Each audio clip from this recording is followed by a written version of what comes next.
On commence en Angleterre, la première ligue, ça bouge toujours beaucoup là-bas. Premier club, Manchester City. Alors, on entend dire que City pense déjà à un nouveau contrat pour Phil Foden. Pourtant, son contrat actuel, il va jusqu'en 2027. C'est très en avance, non ? On pourrait se dire qu'ils ont le temps. Bah oui, c'est vrai, le timing peut surprendre, mais c'est très révélateur de la façon dont City gère ses joueurs clés, ses actifs stratégiques, quoi. Foden, c'est plus juste un jeune talent. C'est devenu un symbole du projet City formé au club, essentiel. Anticiper comme ça, c'est d'abord un message, un signal très fort. Foden, on n'y touche pas, l'avenir c'est avec lui. Alors pourquoi si tôt ? Peut-être pour tuer dans l'œuf toute rumeur après une grosse saison, ou avant un grand tournoi, où sa valeur pourrait encore monter en flèche. C'est aussi une manière de le sécuriser mentalement, tu vois, lui montrer qu'il est vraiment la pierre angulaire. Et ça évite les feuilletons médiatiques qui peuvent toujours déstabiliser un peu tout le monde. C'est une gestion du risque et une affirmation de leur vision à long terme, voilà. D'accord. Donc en gros, c'est pour verrouiller l'avenir et garder la main, même si le contrat est déjà long. Ok, ça se tient. Si on reste à Londres, mais qu'on va voir chez Arsenal, là, l'ambiance a l'air carrément différente. Très positive pour les fans. Il y a cette info breaking qui circule. William Saliba aurait signé pour 5 ans de plus. L'officialisation serait imminente. Et c'est pas tout. Le club serait aussi tout proche de boucler la prolongation de Bukayo Saka sur la durée aussi.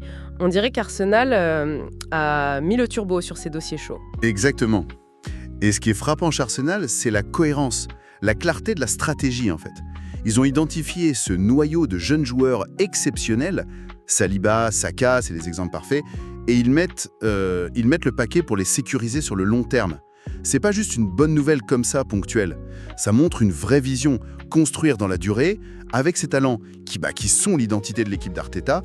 Assurer leur présence longtemps, ça apporte une stabilité cruciale, ça aide pour planifier la suite et ça envoie un message fort à la concurrence. C'est une méthode très structurée pour que le projet sportif dure. Cette sérénité qu'affiche Arsenal, ça contraste quand même pas mal avec ce qui semble se tramer à Liverpool concernant Ibrahima Konaté. Les dernières infos parlent de négoces compliquées pour le prolonger, apparemment pas d'accord pour l'instant. Là, on sent une tension un peu différente, non ? Oui, tout à fait. Quand des négos comme ça bloquent, il peut y avoir plusieurs raisons. Bien sûr, l'argent. Le joueur et son entourage pensent peut-être qu'il mérite un meilleur salaire vu son statut actuel, et le club n'est peut-être pas prêt à aligner la somme.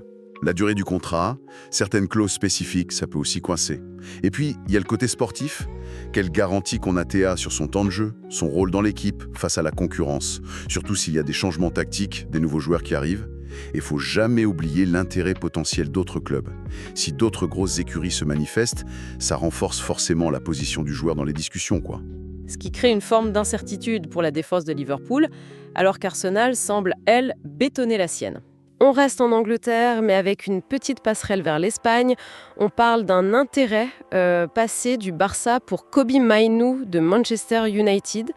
Il paraît que Barcelone aurait pensé à un prêt en janvier dernier. C'était pour pallier l'absence de Gavi sur le court terme.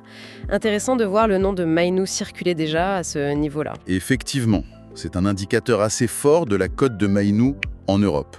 Même si c'était juste une idée de prêt court terme, le simple fait qu'un club comme le Barça, avec sa culture du milieu technique, ait pensé à ce profil, si jeune en plus, c'est révélateur. Ça suggère qu'en dehors de l'Angleterre, on voit son potentiel, sa maturité technique, tactique, qui est assez précoce, faut dire. La logique du prêt pour remplacer une blessure grave comme Gavi, c'est classique, hein. Tu cherches une solution immédiate sans forcément t'engager sur un transfert définitif et coûteux. Que ça ne se soit pas fait, bon, ça n'enlève rien au fait que Mainoo est maintenant sur les radars des très grands. Ça confirme la qualité de sa formation et de ses débuts au plus haut niveau. Avant de quitter l'Angleterre, juste un petit mot sur une question de discipline.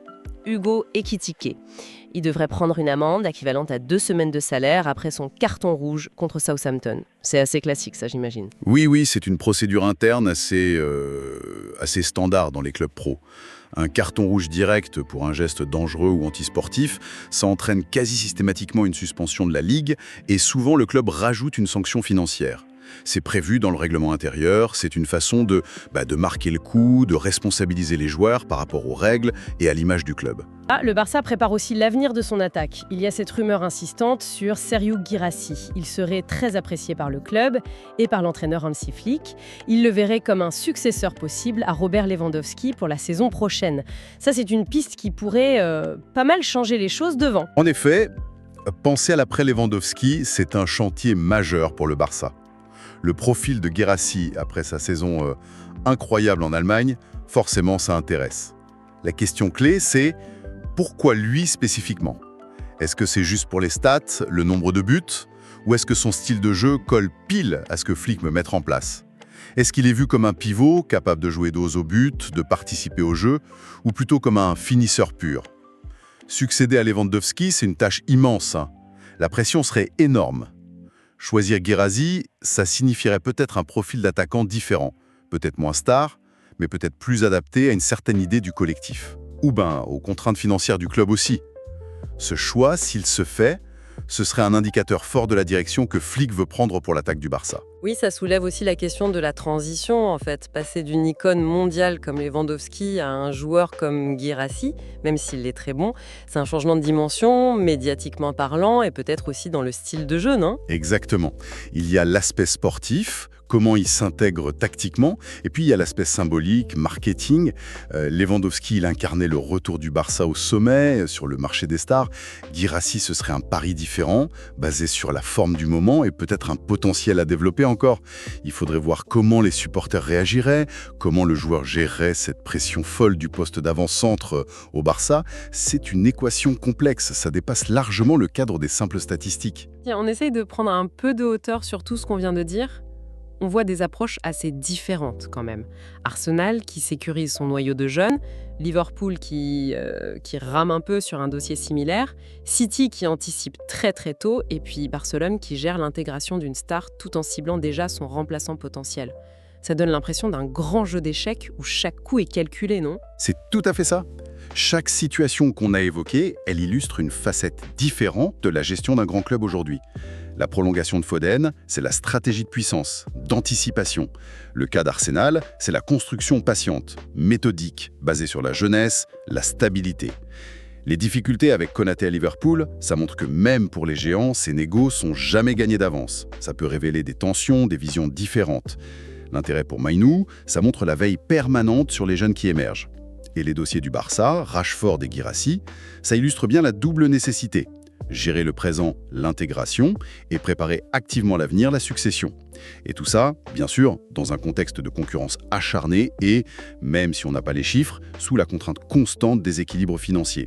Chaque décision a des répercussions budgétaires, sportives, à court, moyen et long terme. Ça met vraiment en lumière la complexité du boulot des directeurs sportifs, des entraîneurs aujourd'hui.